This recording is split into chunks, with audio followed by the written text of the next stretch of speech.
नमस्कार विद्यार्थी मित्रांनो, ॲडमिनिस्ट्रेटिव्ह स्टडीज या यूट्यूब चॅनलमध्ये मी युवराज चव्हाण तुमच्या सगळ्यांचं स्वागत करत आहे.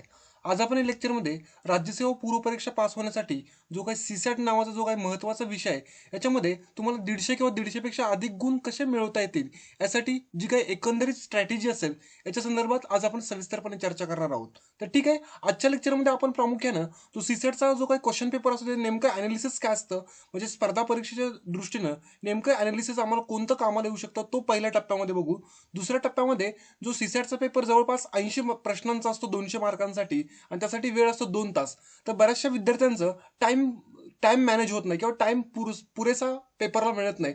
तर याचं नेमकं टाइम मॅनेजमेंट कसं करता येईल. आणि तिसरा महत्त्वाचा टप्पा असेल तो म्हणजे या सीसॅटच्या पेपरसाठी आम्हाला नेमकं रेफरन्स मटेरियल कोणतं वापरता येईल. तर ह्या 3 टप्प्यावरती आज आपण सविस्तरपणे चर्चा करूया. तर लेक्चर शेवटपर्यंत बघा, म्हणजे सीसॅटच्या संदर्भातले तुमच्या डोक्यामध्ये जेवढे कुठले प्रश्न आहेत त्याची सर्वच्या सर्व उत्तर मिळतील याची मी खात्री देतो. आणि आपण आपल्या लेक्चरला आजच्या सुरुवात करूया. तर बघा, सुरुवातीला सीसॅट म्हणजे सिव्हिल सर्व्हिसेस ॲप्टिट्यूड टेस्ट. तर राज्यसेवा पूर्व परीक्षा जी असते त्याच्यामध्ये प्रामुख्याने 2 पेपर असतात. पहिला जो काय पेपर असतो तो जीएसचा असतो, तो साधारण 200 मार्कांसाठी असतो. दुसरा जो पेपर आहे त्यालाच आपण म्हणतो की सीसॅटचा पेपर, तो सुद्धा 200 मार्कांसाठी असतो. बघा, पहिला जो जीएसचा पेपर आहे त्याच्यामध्ये एकूण 100 क्वेश्चन असतील, आणि दुसरा जो सीसॅटचा पेपर आहे त्याच्यामध्ये 80 क्वेश्चन असतील. तर इथं महत्त्वाचं बघा, एका प्रश्नाला 2 गुण असतील आणि सीसॅटच्या पेपरमध्ये एका प्रश्नाला 2.5 गुण असतील. तर प्रामुख्यानं मागच्या लेक्चरमध्ये आपण बघितलं सीसॅटचा अभ्यासक्रमाचं नेमकं अनालिसिस काय असेल. तर ज्यांनी कोणी तो व्हिडिओ बघितला नसेल त्यांना त्या व्हिडिओची लिंक मी डिस्क्रिप्शन बॉक्समध्ये देतो, ते सुद्धा तुम्ही अवश्य बघून घ्या. तर बघा, सीसॅटच्या अभ्यासक्रमाचं जर आम्ही विश्लेषण केलं तर प्रामुख्याने 3 टप्प्यामध्ये करता येईल. पहिला टप्पा म्हणजे पॅसेज असतील, दुसरा टप्पा असेल की मॅथ्स रिझनिंग असेल, आणि तिसरा टप्पा असेल की डिसिजन मेकिंग किंवा निर्णय क्षमता. तर या प्रामुख्यानं जो सीसॅटचा सिलेबस आहे याचं प्रामुख्याने हे 3 पार्टमध्ये किंवा 3 विभागामध्ये आम्हाला विभाजन करता येईल. तर साधारणपणे जर बोलायचं म्हटलं तर जे काही एकूण 80 प्रश्न येतात, त्या 80 प्रश्नांच्या मध्ये ह्या 3 पार्टवरती वेगवेगळ्या टप्प्यात कसे प्रश्न येतात. तर बघा, पॅसेज जे असतात त्याच्यावरती जवळपास 50 प्रश्न येतात, म्हणजे सर्वाधिक प्रश्न पॅसेजवरती असतात. त्याच्यानंतर मॅथ्स आणि रिझनिंगवरती जवळपास 25 क्वेश्चन असतात. आणि तिसरा महत्त्वाचा टप्पा असतो तो म्हणजे डिसिजन मेकिंग, म्हणजे निर्णय क्षमतेवरती जवळपास 5 प्रश्न असतात. म्हणजे जर आपण मार्क्सच्या बाबतीत जर बोलायचं म्हटलं तर बघा, जवळपास 200 पैकी जवळपास 125 मार्क्स हे फक्त पॅसेजवरती असतील. त्याच्यानंतर जवळपास 62 किंवा 62.5 मार्क हे जवळपास मॅथ्स रिझनिंग वरती असतील, आणि त्याच्यानंतर 12.5 मार्क्स हे प्रामुख्यानं डिसिजन मेकिंग वरती असतील. तर बघा, हा एकंदरीतपणे सीसॅटचा पॅटर्न आम्हाला म्हणता येईल, किंवा सीसॅटचा जो काही सिलेबस आहे हा आम्हाला 3 पार्टमध्ये डिवाइड करता येईल. बघा, सीसॅटचा जो काही पेपर असतो त्याच्यामध्ये प्रामुख्यानं 33% निगेटिव्ह मार्किंग सिस्टीम असते. फक्त हा जो तिसरा महत्त्वाचा टप्पा आहे डिसिजन मेकिंग, ह्याला निगेटिव्ह सिस्टीम नसते. तर पॅसेज असतील किंवा मॅथ्स रिझनिंग असेल त्याला जवळपास 33% निगेटिव्ह सिस्टीम असेल. म्हणजे जर तुमचं एक उत्तर जर चुकलं, म्हणजे एखादं उत्तर तुम्ही लिहिलं ते चुकलं, तर प्रामुख्याने 33% तुम्हाला पेनल्टी बसेल असं म्हणता येईल. तर ठीक आहे, तर लक्षात ठेवा, डिसिजन मेकिंगला फक्त पेनल्टी नसते किंवा निगेटिव्ह सिस्टीम नाही. पॅसेज आणि मॅथ्स रिझनिंगला निगेटिव्ह सिस्टीम आहे, आणि जीएस 1चा जो पेपर आहे त्याच्यामध्ये सुद्धा निगेटिव्ह सिस्टीम आहे. तर हा आपला महत्त्वाचा जो काही पेपर आहे सीसॅटचा, हा प्रामुख्याने 3 पार्टमध्ये विभागला जातो. तर ते 3 पार्ट आपण व्यवस्थितपणे सुरुवातीला समजून घेऊन. पहिला आणि खूप महत्त्वाचा पार्ट आहे की ज्याच्यावरती जवळपास 125 मार्क्स येतात, म्हणजे जवळपास 50 क्वेश्चन येतात आणि 125 मार्क्स असतात. तर हा जर पार्टचे आपल्याला तयार करायचा असेल, त्याच्यामध्ये प्रामुख्याने 3 प्रकारचे पॅसेज येतात. 3 प्रकारचे म्हणजे काय, लँग्वेजच्या बाबतीत जर बोलायचं म्हटलं, काही पॅसेज असतात, म्हणजे जर ॲव्हरेज जर बोलायचं म्हटलं, मागील प्रश्नपत्रिकांचा विचार करत असता एकूण 10 पॅसेज या क्वेश्चन पेपरमध्ये असतात. त्या 10 पैकी साधारण जर बोलायचं म्हटलं तर एक पॅसेज हा फक्त मराठीत असतो आणि एक पॅसेज हा फक्त इंग्लिशमध्ये असतो. म्हणजे या 10 पैकी हे 2 असे पॅसेज असतील की ते फक्त मराठीत असतील, आणि हा दुसरा पॅसेज फक्त इंग्लिशमध्ये असेल. उरलेले जे काही 8 पॅसेज राहतात ते मराठी आणि इंग्लिश ह्या दोन्ही पण लँग्वेजमध्ये असतात. तर हे पॅसेजचं वर्गीकरण आम्हाला करता येईल. आता प्रश्न असा पडतो की एकूण जे काही 10 पॅसेज जे येतात आम्हाला परीक्षेमध्ये येतात, तर ते वेगवेगळ्या कोणकोणत्या स्वरूपाचे असतील किंवा त्या पॅसेजमध्ये कोणकोणत्या विषयावरचं ते पॅसेज असतील. तर लक्षात ठेवा, अर्थशास्त्र असेल, राजकारण असेल, धर्मकारण असेल, तत्वज्ञान असेल, संस्कृती असेल, तर अशा विविध विषयांच्यावरती, किंवा विज्ञान असेल, तर अशा विविध विषयांच्यावरती हे पॅसेज येत असतात. आणि त्याच्यावरती तुम्हाला वेगवेगळे प्रश्न दिलेले असतात. तर काही पॅसेजवरती प्रश्न एकदम सिंपल असतात, 1 लाईन क्वेश्चन असतात, आणि काही पॅसेज वरचे काही क्वेश्चन असतात ते खूप थोडेसे डिफिकल्ट असतात. म्हणजे काय की ए ए व बी, ए व बी व सी असे मल्टिपल चॉईस तुम्हाला प्रश्न विचारले जाऊ शकतात. तर ह्या पॅसेजची तयारी करण्यासाठी आपल्याला एक स्ट्रॅटेजी आखावी लागेल किंवा एक रणनीती आखावी लागेल. तर ही रणनीती आखत असताना पहिल्यांदा आम्हाला बघावं लागेल की आयोगाचे प्रिव्हियस इयर क्वेश्चन पेपर साधारण 2013ला आयोगाचा सुरुवातीला सीसॅटचा पेपर झाला आणि त्याच्यानंतर जवळपास शेवटचा पेपर म्हणजे 2019चा असेल. तर या सर्व क्वेश्चन पेपरचं जर आम्ही अनालिसिस केलं तर आयोग नेमकं सीसॅटचे जो का पेपर आहे त्याच्यामध्ये नेमकं पॅसेज हे कोणत्या दर्जाचं विचारतंय, कोणत्या स्टँडर्डचं विचारतंय, नेमके प्रश्न कसे असतात. तर सुरुवातीला आम्हाला 2013 ते 19 या दरम्यानचे जे काही क्वेश्चन पेपर आहेत ते आम्हाला व्यवस्थितपणे अनालिसिस करावे लागतील किंवा ते क्वेश्चन पेपर व्यवस्थितपणे बघून त्याच्यावरती नेमके प्रश्न कसे विचारतात हे बघावं लागेल आणि त्याच्यानंतर मग आम्हाला स्ट्रॅटेजी आखता येईल. तर लक्षात ठेवा, पॅसेज आपल्याला सोडवत असताना या पॅसेजचा जे काही स्टँडर्ड असतो तो उच्च प्रतीचा असतो किंवा उत्कृष्ट भाषा असते. म्हणजे अर्थकारण, राजकारण, धर्मकारण, तत्वज्ञान, विज्ञान हे विविध क्षेत्रातलं जे काही लिखाण असतं ते उत्कृष्ट किंवा थोडंसं आपल्या दैनंदिन वाचण्यापेक्षा अधिक चांगल्या लेवलचं असतं आणि त्याच्यामध्ये आपल्याला जर पेपरचा जर तुम्ही आढावा घेत असाल तर थोडीशी भाषा जड वाटते किंवा वेगळी वाटते. तर लक्षात ठेवा, आपल्याला ती भाषा जड किंवा वेगळी का वाटते, कारण आमच्या वाचनामध्ये तशी नेमकी भाषा कधी येत नसते. तर आम्हाला एमपीएससीची तयार करत असताना किंवा सीसॅटची तयार करत असताना त्या दर्जाचं वाचन आमच्या रोजच्या वाचनामध्ये आलं पाहिजे. तर यासाठी सगळ्यात बेस्ट सोर्स जर कुठला असेल तर मराठीतला जो लोकसत्ता नावाचं जे काही वर्तमानपत्र आहे त्याच्यामध्ये पण प्रामुख्याने लोकसत्ताचं जर संपादकीय पेज जर आपण बोललो तर असा वरती एकदम संपादकीय लेख असतो, त्याच्यानंतर विशेष संपादक असतात, तिकडे असतं, इकडे अन्वयार्थ असेल किंवा व्यक्तिविशेष असेल. तर याच्यातली जवळपास जी काही भाषा असते ती प्रामुख्याने जी सीसॅटची पॅसेज मधली भाषा आहे जवळपास सेम तशीच असते. त्यामुळे आम्हाला रोजच्या रोज काय करावं लागेल की रोजचा आम्ही वर्तमानपत्र ज्यावेळी कधी वाचू त्यावेळी जे संपादकीय पेज असेल हे आम्हाला सीसॅटच्या दृष्टीने वाचलं पाहिजे किंवा सीसॅटच्या आकलनाच्या दृष्टीने वाचलं पाहिजे. म्हणजे बघा, आम्ही एखादा पॅसेज जर वाचायला घेतला तर इथून सुरुवात केली, आम्ही इथपर्यंत पोहोचलो, तर ज्यावेळेला आम्ही शेवटीला पोहोचतो त्यावेळेला आम्हाला सुरुवात कुठून केली होती हेच आठवत नाही किंवा अंडरस्टँड होत नाही. तर याची आणि बघा, ही स्थिती बरोबर तुमचा सीसॅटचा पेपर सोडवत असताना होत असते.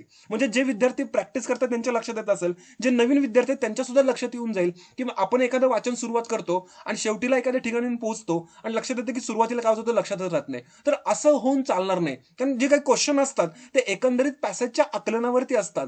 त्यामुळे आम्हाला अभ्यास करत असताना जे आकलन क्षमता जी आहे आमची ती वाढवावी लागेल आणि ते वाढवण्यासाठी आम्हाला रोजचं जे काही वाचन असेल ते संपादकीय पेज मधलं हे आम्हाला डिटेल्सपणे वाचावं लागेल. आणि बघा, संपादकीय पेजवरचे विविध लेख येत असतात, त्याच्यामध्ये जे रोजचे चालू घडामोडीशी रिलेटेड जे काही महत्त्वाचे विषय असेल, राजकारण असेल, अर्थकारण असेल, तत्वज्ञान असेल, धर्मकारण असेल किंवा विज्ञान तंत्रज्ञान याच्याशी रिलेटेड रोज वेगवेगळ्या टॉपिकवरती लेख असतात. तर आम्हाला रोजचं वर्तमानपत्र वाचत असताना सुद्धा त्या दृष्टीनं किंवा सीसॅटच्या दृष्टीने वाचलं पाहिजे, म्हणजे आकलन करून घेतलं पाहिजे. याचे दोन उपयोग होतील, एक आम्हाला करंट इव्हेंट्स आहे त्याच्यामध्ये तर उपयोग होईल, दुसरं महत्वाचा जो सीसॅटच्या पेपरमधला जवळपास 125 गुणांचा जो काय पार्ट आहे तो म्हणजे की पॅसेज, तर याच्यामध्ये सुद्धा तुम्हाला नक्कीच उपयोग होईल. तर पॅसेजच्या बाबतीत जर बोलायचं म्हटलं तर तुम्ही तुमचं रोजचं वर्तमानपत्र वाचत असताना हे सीसॅटचा स्टँडर्ड जो असेल त्यानुसार असतं, तर ते तुम्हाला त्या आकलनाच्या दृष्टीने वाचलं पाहिजे किंवा ते तुम्हाला व्यवस्थितपणे समजावून घेता आलं पाहिजे. तर पहिला हा पॅसेजच्या बाबतीतला म्हणजे जवळपास 125 गुणांची तयारी ही फक्त तुमची पॅसेज मधनच होऊन जाईल. दुसरा महत्वाचा पार्ट राहतो तो म्हणजे मॅथ्स आणि रिझनिंग. बघा, बऱ्याचशा विद्यार्थ्यांच्या डोक्यामध्ये असतं की सीसॅट जर म्हणायचं म्हटलं तर त्याच्यामध्ये मॅथ्स असतं आणि रिझनिंग असतं. तर लक्षात ठेवा, जवळपास 125 गुण म्हणजे जवळपास 60 ते 70% पार्ट हा फक्त आणि फक्त पॅसेजवरती येतो आणि जवळपास इथं आपण वरती बघितलं जवळपास 25 क्वेश्चन हे प्रामुख्याने मॅथ्स रिझनिंग वरती येतात. तर बघा, बरेचसे विद्यार्थी सायन्स बॅकग्राऊंडचे असतात, काही इंजिनिअरिंग बॅकग्राऊंडचे असतात आणि काही आर्ट्स कॉमर्स बॅकग्राऊंडचे विद्यार्थी असतात. तर सायन्स बॅकग्राऊंड वाल्यांचे विद्यार्थी थोडेसे गाफील राहतात की आमचं मॅथ्स रिझनिंग चांगलं आहे आणि जे काही आर्ट्सचे किंवा आर्ट्स बॅकग्राऊंडचे विद्यार्थी असतात ते न्यूनगंडामध्ये राहतात की आम्हाला मॅथ्स रिझनिंग येत नाही. तर लक्षात ठेवा, हे दोघंही धोक्यामध्ये होतात किंवा दोघांचाही तोटा होऊ शकतो. जर एखादा गाफील राहिला आणि एखादा ओव्हर कॉन्फिडन्स राहिला तर दोघांचं सुद्धा नुकसान होत असतं. लक्षात ठेवा, एमपीएससी कमिशन काय म्हणजे एमपीएससी कमिशन सुद्धा खूप उत्कृष्ट विचार करतं की आर्ट्सच्या विद्यार्थ्यांना सुद्धा सुटलं पाहिजे आणि सायन्सच्या विद्यार्थ्यांना सुटलं पाहिजे. थोडंसं सायन्सच्या विद्यार्थ्यांचं मॅथ्स रिझनिंगचे अटॅचमेंट असते त्यामुळे लवकर सुटेल. तर लक्षात ठेवा, जे विद्यार्थी सायन्सचे असतील किंवा आर्ट्स कॉमर्स असतील त्यांनी सुद्धा इथं जे काही मॅथ्स रिझनिंग विचारलं जातं ते इंजिनिअरिंगचं M1 M2 M3 असं काही विचारलं जात नसतं. तर बेसिक जे आकडेमोड त्याच्याशी रिलेटेड तुम्हाला मॅथ्स विचारलं जातं. त्याच्यामध्ये सोप्या भाषेत जर बोलायचं म्हटलं तर बघा, एक टाकी असते, एक टाकी जर एका नळानं जर एवढ्या वेळात एवढी भरत असेल तर ती दुसरी टाकी जी आहे ती दुसऱ्या नळानं किती वेळात भरेल, किंवा सिटिंग अरेंजमेंट असते, किंवा म्हणजे एक व्यक्ती असेल त्याच्या बाजूला एवढ्या व्यक्ती बसल्या तर त्याच्या उजव्या बाजूला एक्स नावाचे आहे, डाव्या बाजूला हे आहे, तर समोर कोण असेल, असे काही प्रश्न असतील, किंवा काही कॅलेंडरवरती प्रश्न असतील, काही नातेसंबंधावरती काही प्रश्न असतील. तर असे विविध जे काही प्रश्न आहेत हे तुम्हाला केवळ आणि केवळ सरावाच्या माध्यमातून येऊ शकतील. त्यामुळे याचा जर सराव जर तुम्हाला करायचा असेल तर प्रामुख्याने 2013 ते 2019 दरम्यान जे सीसॅटचे पेपर जे तुम्हाला काय अवेलेबल होतील तर ते व्यवस्थितपणे बघा, आणि त्याच्यामध्ये मॅथ्स आणि रिझनिंग वरती त्यांनी नेमकं काय फोकस केलेलं आहे आणि कोणत्या स्टँडर्डचे प्रश्न येतात हे महत्त्वाचं समजून घ्या आणि त्याच्यानंतर काम करा. आता बघा, बऱ्याचशा विद्यार्थ्यांना मॅथ्स अगदीच वीक असतं, तर त्यांनी लक्षात ठेवा, जर एमपीएससी कमिशननं सीसॅट मध्ये जवळपास 25 प्रश्न मॅथ्स रिझनिंग वर जर विचारले तर सर्वच्या सर्व कधीच अवघड नसतात. त्याच्यामध्ये जर ऍव्हरेज जर बोलायचं म्हटलं तर 10 एक प्रश्न ऍव्हरेज असतात की सर्वसामान्य सगळ्यांना सुटून जातील, आणि जवळपास 15 प्रश्न थोडेसे हार्ड असतात. तर ज्यांचं मॅथ्स चांगलं आहे किंवा मॅथ्स रिझनिंग चांगलं आहे त्यांनी जवळपास सर्वच्या सर्व प्रश्न सोडवण्यासाठी तयारी केली तरी चालेल. पण जे ॲव्हरेज विद्यार्थी आहेत की ज्यांना अगदी जमतच नाही किंवा खूप म्हणजे अवघड जाते, तर त्यांनी किमान 10 प्रश्न तरी सुटले पाहिजे. आणि लक्षात ठेवा, जो जुन्या पेपरवरून जर विचार केला तर तुमच्या लक्षात येते की आम्हाला कोणता कोणता प्रश्न आवाक्यात आहे किंवा कोणते प्रश्न सुटू शकतील, तर त्याची तुम्ही तसं प्रिपरेशन करू शकता. त्यामुळे मी एवढं सांगतो की ज्यांचं व्यवस्थित नाही, म्हणजे निगेटिव्ह सांगतो अशातला भाग नाही, ज्यांचं मॅथ्स रिझनिंग अगदी उत्कृष्ट नाही त्यांनी ॲव्हरेजची तर किमान तयारी करा, आणि तिथनं जो काही वेळ वाचेल तो तुम्ही पॅसेजवर लावू शकता किंवा डिसिजन मेकिंग वरती लावू शकता. आणि ज्यांचं सीसॅटचं बॅकग्राऊंड आहे किंवा ज्यांचं सायन्स बॅकग्राऊंड आहे त्यांनी सर्वच्या सर्व सीसॅटचे प्रश्न सोडवले किंवा मॅथ्स रिझनिंग मधले सगळे सोडवले तरी चालू शकतं. तर मी ऑन इन एव्हरेज बोलतोय की तुम्हाला मॅथ्स रिझनिंगचे प्रश्न हे जे सायन्स बॅकग्राऊंडचे त्यांना जास्तीत जास्त सुटले पाहिजे, आणि आर्ट्स कॉमर्सचे बॅकग्राऊंड आहेत त्यांना ॲव्हरेज सुटले तरी चालतील. आता गंमत याच्यामध्ये बघा, काही प्रश्न असतात की ते सगळ्यांना सुटू शकतात, मात्र ते तुम्हाला कमीत कमी वेळेत किती सुटत आहेत ते महत्वाचे असतात. त्यामुळे काही प्रश्न खूप लेंदी असतात, तर लेंदी प्रश्नाच्या ऐवजी शॉर्टमध्ये प्रश्न आहे तो सोडण्यावरती तुम्ही जरा जास्त लक्ष द्या, कारण तुमचा वेळ वाचू शकतो. आणि लक्षात ठेवा, जरी 80 क्वेश्चन जरी असले तरी तुम्हाला 120 मिनिटांचाच वेळ आहे, म्हणजे 2 तासाचा वेळ आहे, आणि हा कव्हर होत नसतो. म्हणजे बऱ्याच वेळेला काय होतं, बरेचसे विद्यार्थी मॅथ्स रिझनिंगला सुरुवातीला सोडवायला घेतात आणि खूप सारा वेळ इथंच निघून जातो, त्यामुळे हक्काचे पॅसेज मधले जे काही मार्क्स मिळणार असतात ते पण मिळत नाहीत. त्यामुळे लक्षात ठेवा, तुम्ही मॅथ्स रिझनिंगला तुमचा जसा स्ट्रेंथ असेल त्यानुसार तुम्ही काम करा. आणि तिसरा महत्वाचा मुद्दा असेल तो म्हणजे डिसिजन मेकिंग. तर डिसिजन मेकिंगच्या बाबतीत जर बोलायचं म्हटलं तर तुम्ही एक अधिकारी आहात, आणि अधिकाऱ्याच्या दृष्टीनं तुम्हाला एक वेगळे उत्कृष्ट कसे डिसिजन घेता येईल याच्या अनुसरून प्रश्न असतात. तर लक्षात ठेवा, डिसिजन मेकिंगचे प्रश्न साधारण 2013 ते 2019 याच्या दरम्यानच्या आयोगाच्या क्वेश्चन पेपरमध्ये जर बघितलं तर तुम्हाला आयोगाचा व्ह्यू लक्षात येऊन जाईल की तुम्ही एक भविष्यातला सक्षम अधिकारीच्या दृष्टीनं नेमकं कसे निर्णय घेऊ शकतात, असे प्रश्न विचारले जात असतात. आणि डिसिजन मेकिंगची जर तुम्ही उत्कृष्ट तयार केली तर जवळपास सर्व प्रश्न तुम्हाला सुटण्याची दाट शक्यता असते. आणि मॅक्झिमम म्हणजे जवळपास डिसिजन मेकिंगच्या प्रश्नांना 2, 2.5, 1.5, 1 असे मार्क्स असतात. तर तुम्हाला मॅक्झिमम म्हणजे 2.5 मार्क्स सुद्धा मिळू शकतात जर याची व्यवस्थितपणे तयारी केली तर. आता प्रश्न पुढचा असा पडतो की सर, आमच्या पुढ्यात क्वेश्चन पेपर आला किंवा क्वेश्चन पेपर आमच्याकडे अवेलेबल झाला, तर त्याच्यामध्ये आम्ही सुरुवातीला काय सोडवायचं किंवा नेमकं पहिल्यांदा काय करायचं. तर मी तर तुम्हाला सांगतो, माझं पर्सनल गायडन्स असेल की तुम्ही पहिल्यांदा डिसिजन मेकिंगचे प्रश्न घेऊन घ्या. म्हणजे तुमच्या ज्यावेळी समोर पेपर येईल त्यावेळी तुमचा माइंड एकदम फ्रेश असतो, आणि फ्रेश असल्यामुळे तुम्ही डिसिजन चांगले घेऊ शकता. त्यामुळे सुरुवातीला जर बोलायचं म्हटलं तर डिसिजन मेकिंगचे जे काही प्रश्न असतात ते सोडवा, त्यातले तुम्हाला मॅक्झिमम मार्क्स मिळून जातील. त्याच्यानंतर सेकंड जर क्रमांक जर तुम्हाला लावायचं म्हटलं तर पॅसेजवरती लावता येईल. म्हणजे बघा, मॅथ्स रिझनिंग हा तुम्ही तिसऱ्या टप्प्यामध्ये ठेवा, कारण काही गणित असे असतात की तो खूप वेळ खाणारे असतात, आणि लक्षात ठेवा, कुठलंही जरी गणित सुटलं तर एक त्याला जे काही जवळपास 2-2.5 मार्क आहेत तेवढेच मिळणार आहे, जास्तीत जास्त मार्क काही मिळणार नाही. त्यामुळे सुरुवातीला डिसिजन मेकिंग वरती तुम्ही काम करा, ते क्वेश्चन सोडवा, त्याच्यानंतर पॅसेज वरती तुम्ही काम करा. आता पॅसेज सोडवत असताना एक महत्वाची जबाबदारी आहे बरं का. म्हणजे बघा, मगाशी जसे अर्थकारण, धर्मकारण, राजकारण, तत्वज्ञान, सायन्स सायन्स अँड टेक्नॉलॉजी अशा विविध मुद्द्यावरती पॅसेज असतात. काही पॅसेज सोपे असतात, काही मीडियम असतात, काही हार्ड असतात. हार्ड म्हणजे काही खूप अवघड नसतात, कारण आमची तेवढी आकलन क्षमता जर नसेल तर ते आम्हाला हार्ड जातात. आणि पॅसेज सोडवत असताना एक महत्वाचं गणित लक्षात ठेवा, पॅसेजमध्ये समजा एखाद्या लेखकानं जे काही मत मांडलेलं आहे ते जरी वास्तवाशी दर्शनी चुकीचं जरी असलं तरी तुम्हाला ते सत्यच मानावं लागेल. म्हणजे समजा फॉर एक्झाम्पल एक पॅसेजमध्ये लिहिलं असेल की भारत, म्हणजे आपण जीएस मध्ये जो अभ्यास करतो त्यामुळे तुमचं बरंचसं माइंड डेव्हलप झालेलं असतं, आणि पॅसेजमध्ये असं वाक्य असतं की भारत हा जागतिक लोकसंख्येमध्ये एक नंबरला लागतो. तर आपल्या डोक्यामध्ये येतं की चीन 1 नंबरला असतं, भारत 2 नंबरला आहे. त्यामुळे आपल्याला असं वाटू शकतं की हे चुकलेलं वाक्य आहे. तर लक्षात ठेवा, इथं पॅसेजमध्ये ज्या लेखकानं वाक्य दिलेलं आहे ते आपल्याला गृहीत धरावं लागतं किंवा तेच सत्य मानावं लागतं. आणि पॅसेजमधले जे काही डेटा आहे किंवा जे काही इन्फॉर्मेशन दिली आहे ती सत्य मानूनच तुम्हाला उत्तर काढावी लागतील. त्याच्यामध्ये तुम्ही तुमचं जे इतर अवांतर जे काही नॉलेज असतं, म्हणजे जीएस मधलं तो तुम्ही वापरता कामा नये. फक्त पॅसेज मधल्या जे काही फॅक्ट्स आहेत त्याचाच विचार करून तुम्हाला जे असेल ते योग्य प्रमाणे उत्तर काढावं लागेल. तर लक्षात ठेवा, सुरुवातीला डिसिजन मेकिंगचे प्रश्न सोडवा, त्याच्यानंतर पॅसेजवरती सोडवा आणि त्याच्यानंतर जर बोलायचं म्हटलं तर मॅथ्स रिझनिंग वरती सोडवा. आता पुढचा आपला खूप महत्वाचा मुद्दा आहे, त्याच्यामध्ये बोललं जातं बघा की सीसॅट, बऱ्याचशा विद्यार्थ्यांचा एक शंका आहे की सीसॅटच्या पेपरला आम्हाला वेळच पुरत नाही. तर ऍव्हरेज जर बोलायचं म्हटलं तर सीसॅट राज्यसेवेची परीक्षा असते त्याच्यामध्ये सकाळचा जो काही पेपर असतो तो जीएसचा होतो आणि दुपारी जो पेपर असतो तो सीसॅटचा होत असतो. तर हा सीसॅटचा पेपर साधारण तीन तीन वाजता तुम्हाला भेटतो. 3 ते 5 ह्या सीसॅटच्या पेपरची वेळ असते.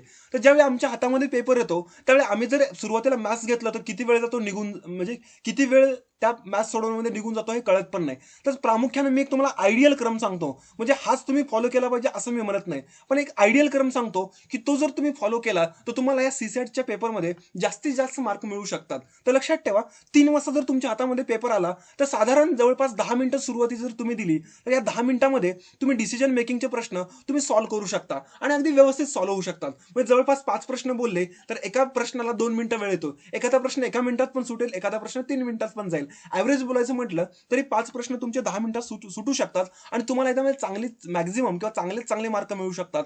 आणि त्याच्यानंतर जर बोलायचं म्हटलं, पॅसेज हा खूप कोअर पार्ट आहे, म्हणजे जवळपास 125 मार्कांसाठी आमचा पॅसेजचा भाग आहे. तर साधारण 3:10 जर आपण सुरुवात केली, 3:10 ते 4:20 किंवा 4:30 पण किंवा 4:30 पर्यंत हा जो मधला वेळ आहे हा तुम्हाला पॅसेजमध्ये द्यावा लागेल. आता पॅसेजमध्ये सुद्धा समजा एखादा पॅसेज खूप अवघड आहे तर तो थोडासा जरा बाजूला ठेवला तरी चालेल. मात्र सोपे सोपे पॅसेज आहेत किंवा जे आमच्या आवाक्यामध्ये आहेत ते तुम्ही सुरुवातीला किंवा पहिल्यांदा सोडवले पाहिजेत. त्यामुळे लक्षात ठेवा, 3:10 ते जवळपास 4:20 किंवा 4:30 पर्यंत तुम्हाला हा कोअर पार्ट आहे पॅसेजचा तो सोडवावा लागेल. आणि त्याच्यानंतर शेवटीचा जो काही मुद्दा राहतो तो म्हणजे मॅथ्स रिझनिंग. तर मॅथ्स रिझनिंगच्या बाबतीत जर बोलायचं म्हटलं तर 4:30 ते जवळपास 5, म्हणजे जवळपास तुमच्याकडे 30 मिनिटं मिळतात किंवा अर्धा तास मिळतो.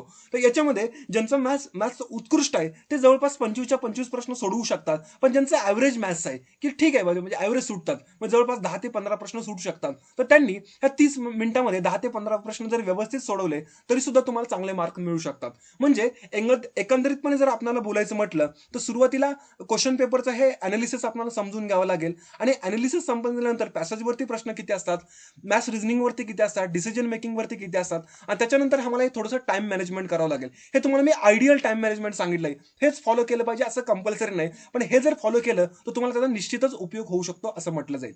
तर बघा, पुढचा महत्वाचा आपला मुद्दा, मुख्याने बाजारामध्ये खूप सारखं मटेरियल अवेलेबल आहे, त्याच्यामधलं आम्हाला नेमकं कोणतं मटेरियल वापरता येईल याच्या संदर्भात जर बोलायचं म्हटलं तर सगळ्यात बेस्ट सोर्स जर कुठला असेल तर प्रिव्हियस इयर क्वेश्चन पेपर. म्हणजे आयोगाच्या ज्या काही जुन्या झालेल्या क्वेश्चन पेपर आहेत त्या तुम्हाला खूप गाईडलाईन करतील. म्हणजे जवळपास जर बोलायचं म्हटलं तर 2013 पासून 2019 पर्यंतचे सर्वच्या सर्व पेपर आहेत ते तुम्हाला खूप मोठ्या प्रमाणात गाईडलाईन करतील आणि याच्या माध्यमातून तुम्हाला पॅसेजचा दर्जा काय असतो किंवा स्वरूप काय असेल ते कळेल. मॅथ्स रिझनिंग वरती नेमके किती खोलीवरती प्रश्न येतात ते कळून जाईल आणि डिसिजन मेकिंग वरती नेमकं काय विश्लेषण आयोगाचं हे सुद्धा कळू शकेल. त्यामुळे तुम्ही सुरुवातीला लक्षात ठेवा, प्रिव्हियस इयर क्वेश्चन पेपरवरती तुम्ही खूप मोठ्या प्रमाणात काम करा की ज्याचा तुम्हाला खूप सारा उपयोग होईल. त्याच्यानंतर मॅथ्स रिझनिंग हा जो काही मुद्दा आहे याच्यासाठी RS अग्रवाल सरांचं खूप उत्कृष्ट पुस्तक आहे. वर्बल आणि नॉन वर्बल हे रिझनिंगसाठी असेल आणि क्वांटिटेटिव्ह ऍप्टिट्यूड हे मॅथ्ससाठी पुस्तक असेल. तर ज्यांचं इंग्लिश उत्कृष्ट आहे त्यांनी हे पुस्तक फॉलो करू शकता आणि ज्यांचं इंग्लिश नाही उत्कृष्ट त्यांनी मराठीतले सुद्धा विविध जी काही पुस्तकं आहेत ती सुद्धा फॉलो करू शकता. बघा, बरेचशा आयोगांच्या अलीकडचे क्वेश्चन पेपर जर बघितले तर मॅथ्स रिझनिंग मधले काही प्रश्न आहे असे RS अग्रवाल या पुस्तकातले आहेत. त्यामुळे RS अग्रवाल जर तुम्ही मॅथ्स रिझनिंगला जर वापरलं किंवा क्वांटिटेटिव्ह ऍप्टिट्यूडचं पुस्तक वापरलं तर त्याचा खूप सारा उपयोग तुम्हाला होऊ शकतो. त्याच्यानंतर खूप महत्वाचं असेल की सीसॅटचे जे काही पॅसेज असतात, म्हणजे बघा रोजच्या रोज तुम्ही लोकसत्तामध्ये ते वाचतायत, पण तशी जर तुम्हाला सराव करायचा असेल तर तुम्हाला सीसॅटचे पॅसेज मार्केटमध्ये खूप सारी पुस्तकं आहेत, तर तुम्हाला जे काही स्टँडर्ड वाटेल असं पुस्तक तुम्ही घेऊन त्याच्यावरती सराव करू शकता. आणि शेवटचा महत्वाचा मुद्दा असेल तो म्हणजे टेस्ट सिरीज. म्हणजे ज्यावेळेस एक्झाम जवळ येईल त्या एक्झाम जवळच्या जवळपास महिनाभर अगोदर किंवा त्याच्यापेक्षा पण अगोदर जवळपास 3 ते 5 या दरम्यान सीसॅटचा पेपर होतो. तर तुमच्या ज्या काही वेगवेगळ्या टेस्ट सिरीज असतील तुम्ही सुद्धा याच वेळेमध्ये द्यावे आणि याच्यामध्ये तुम्ही टाइम मॅनेजमेंट करावं की आम्हाला नेमकं कोणत्या मुद्द्यामध्ये किती वेळ लागतो किंवा कोणते मुद्दे कव्हर होत नाहीत किंवा आमचे कोणते ड्रॉबॅक्स आहेत. हे सगळे टेस्ट सिरीजच्या माध्यमातून तुम्हाला जे काही ड्रॉबॅक्स असतील ते सावरता येतील आणि तुम्हाला खूप चांगली प्रिपरेशन करता येतील. त्यामुळे असं म्हणता येईल, सुरुवातीला सीसॅट म्हणजे काय असतं समजून घ्या, सीसॅटचा फॉर्मॅट काय असतो तो समजून घ्या, त्याच्यानंतर सीसॅटच्या बाबतीतला सराव कसा करायचा, त्यानंतर पेपर आल्यानंतर कोणत्या विषयाला कोणता पहिल्यांदा क्रम द्यायचा आणि शेवटीला आम्हाला कोणकोणतं रेफरन्स मटेरियल वाचावं लागेल. तर व्यवस्थितपणे आपण या लेक्चरमध्ये चर्चा केलेली आहे. लेक्चर जर आवडलं तर लाईक करा, नाही आवडलं तर डिसलाईक करा. मात्र कमेंट बॉक्समध्ये की का डिसलाईक केलं, म्हणजे तुमच्या सर्व सूचनांचा अवलंब करून मला त्याचा पुढच्या लेक्चरमध्ये नक्कीच अवलंब करता येईल. तर हे लेक्चर तुमच्यासारखे जे काही होतकरू विद्यार्थी असतील त्यांच्यापर्यंत सुद्धा पोहोचवा, की जे विद्यार्थी मोठ्या मोठ्या शहरामध्ये जाऊन मोठे मोठे कोचिंग क्लास लावू शकत नाहीत त्यांच्यापर्यंत सुद्धा पोहोचवा. तर ठीक आहे, आजच्या लेक्चरमध्ये एवढंच. तर आज इथे थांबू. धन्यवाद.